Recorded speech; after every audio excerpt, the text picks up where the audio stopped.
So you have to be really worthy of lifting that trophy at the weekend if you can deal with it all. And off they go. Start the Princess Royal Challenge Cup. Robson against Luwis. Robson of New Zealand on the left-hand side of your screen. Luwis of USA on the right-hand side of your screen. And it's a strong start from this lightweight single sculler from America. Sophia Luwis is no stranger to Henley Regatta. Last year she finished here in a semi-final in a great matchup against Marta Wieliczko from Poland, in arguably one of the closest finishes we've seen last year. And this year she's been firing. She came second at the World Cup in 2024 in the lightweight single. You know, she got bronze at World Championships last year, and that pedigree really extends in her career. She also is an under-23 medalist. Look at her gain that advantage over Robson. Wow, she's really shot off the start there. She's taken a 2-length lead down the island, as we see now. Robson of New Zealand having a little look across opposition in the single. It's a long way down this course. It's 2,112 metres. Got to keep in your rhythm and do your thing. What can she do to stay in contention? Another little glance. The single's such a hard run, isn't it, Pete? Tell us about the single scull. It's interesting that she's already looked over. I think you do want to be in contention in a single. Once the elastic band breaks off, it's really difficult to come back. But Robson is no stranger to this challenging racing. She's a former New Zealand lightweight international. And for the last 7 weeks, she's been touring around Europe, participating in many races in preparation for this event. As for racing in a single, especially in these conditions, you're going to feel every single little bump. At this point, she has to make very sure that she doesn't lose sight of the paddles of Sophia Luwis, because otherwise it might be too late. Yeah, a single, you have no coxswain in there telling you what to do, no crewmates helping you keep the rhythm. It's you, the race plan is up to you, it's in your head, and she's got to stick to that plan here and stay with Luwis. As we pan to Luwis of USA, she is a seasoned rower. She's been to the big international, what we call World Cup races. They're big regattas leading up to the Olympics this year. Her boat class, this one you see here, is the open weight single scull. But these are lightweight rowers, so she hasn't actually qualified in the single for USA. That's Caracola. Luwis is a very fast second to her indeed.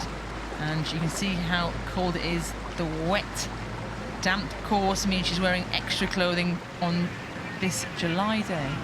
Absolutely. There's not often that you're going to not just wear your all-in-one but also extra layers. It does add a little bit of heat. It makes it a little bit more tricky. Your movement is sometimes more restrained in a single, but I really love the way she's sculling.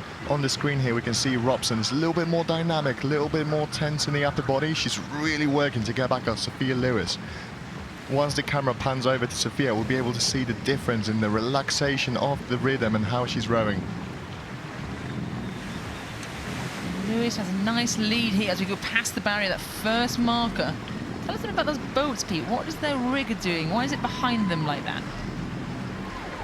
I think it's for aerodynamics. You can see it's a carbon wing rigger, and actually it's so that you can apply the power and not lose the efficiency as you drive the legs on and accelerate that boat. I think it's supposed to be a bit more applicable than, for example, a traditional 5-stair rigger that we're used to seeing.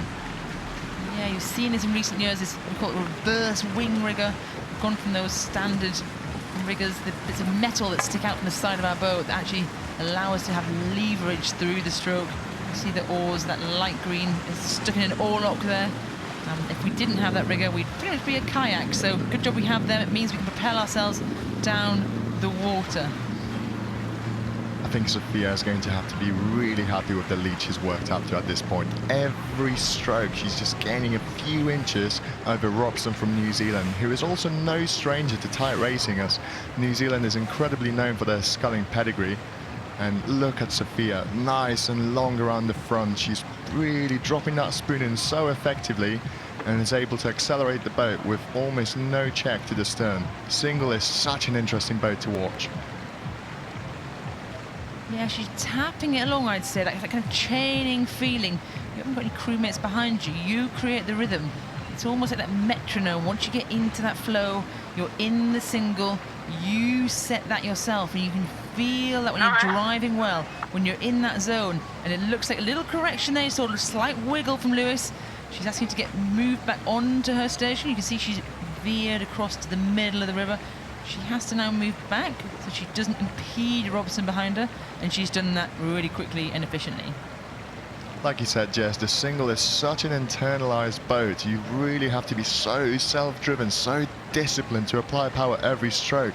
For example, if you have a period of 5 strokes when you apply a little bit less power, actually we can see the speeds, the difference in boat speeds between the crews change so rapidly in a single. It's not too difficult to actually make up 2 or 3 lengths of an advantage in just a short period of a few strokes. Oh, we see that time and time again here at Henley Royal Regatta. Some huge battles in the single scull. These international rowers that come and race in this elite event, the Princess Royal Challenge Cup. First got introduced in the late 1990s for women. It was actually the first event for women at the regatta. So the history behind it is huge. And being here now for almost 30 years, we've seen some huge names win it. Merkin Napkova, Emma Twigg. We are going to see a new name on that trophy this weekend. It must be great to add your name to such a long list of historically fabulous rowers. It definitely means a lot, and that's what we love about Henley, the tradition, the pedigree of this event. It's something that no other event can match really outside of the international racing. Yeah, you might be wondering why we keep talking about lightweights and heavyweights. There's no weights in the programme anymore at Henley, but on the international scene we have 2 weight categories. So women in single scull have to be 59 kilos, and if you're in a crew boat, the lightweight women's double, you've got to be an average of 57.5. You might be seeing a little bit more of the lightweight women's double from Great Britain this summer, as Imogen Grant and Emily Craig have been unbeaten 3 years since they came 4th in the tightest of races in Tokyo. In fact, they came here and raced a few weeks later at Henley Royal Regatta, and they've been unbeaten since. So we could say it was Henley that sparked off that winning run for them. I think we can definitely go with that, yeah. And that's what we love about lightweight rowing as well, because there are not that many differences between the actual weight of the rower. When you think about the crew, the boat only weighs about 10 kilos, let's say. The athlete makes up most of it, so how you move that body weight, how you apply yourself throughout the strokes, that is what makes all the difference. And if you're all capped at the same weight, it's actually really difficult to separate the crews sometimes. That's why we see so many close finishes. That's why it's even more impressive, the streak that we've seen from Imogen and Emily. We've all got fingers crossed for them for the success in a few weeks' time. A great shot there, Robson. She's in that metronomic rhythm. She looks strong. She's sculling really tidy. What I mean by that is not much water's getting flicked around. She looks steady in her groove, but hand to Luwis. She's done the job already. She's just got to make sure she gets down these next 300 meters cleanly and safely.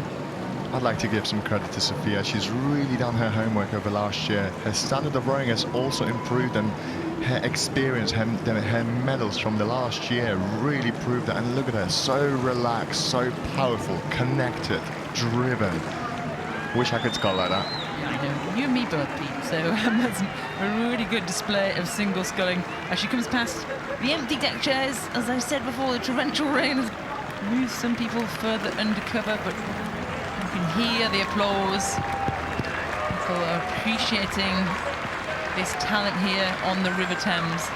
Despite all the rain, it's impossible to keep the crowds away from attending Henley. Every year, people are just relentlessly enjoying the event. Great claps, whistles. I think we've actually got the Beatles playing on one side of the river as Luwis crosses the line in the Princess Royal Challenge Cup. So we see Robson of New Zealand, checkerboard red and white of Hamilton. She takes the rate up and she's moving to the line. It's going to be the icing on the cake of her season, racing at Henley Royal Regatta in open weight single sculls. A great performance and a great season for Robson. Yeah, it's been an absolute pleasure having her at this event, and for those of you who walk up at 4:30 in the morning to watch her race, hello.